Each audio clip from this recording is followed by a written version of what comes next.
ମୁଁ Deepak Samantaray, development officer LIC of India.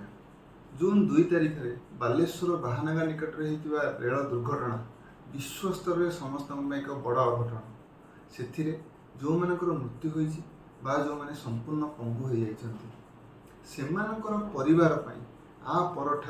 एक नूतन आर्थिक अघटन आरंभ होती कहीं कहूँ कारण जो मानकर मृत्यु होती पंगु हो जाकर भितर अधिकांश लोकंर कौन बीमा नाला। आवश्यक बीमा तो दूर था जी रोजगार करुच्ची से तो हठात चलीगला किंतु परिवार केमती चलो पिला केमती पढ़े अन्य खर्च कौटू आस आपन कौन लगुच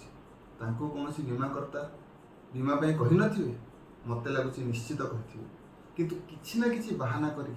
फेरे देथिबे। एते वर्षिया किए करिवो एमाने तो टार्गेट पे काम करती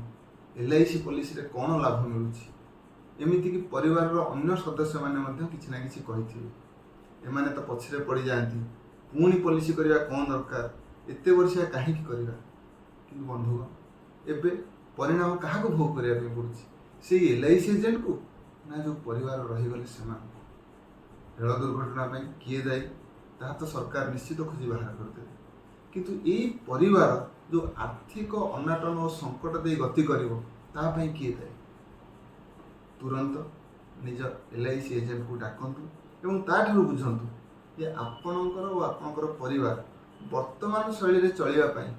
केते टंकार आवश्यकता अच्छी एवं तापई कौन करने पड़ो। नमस्कार।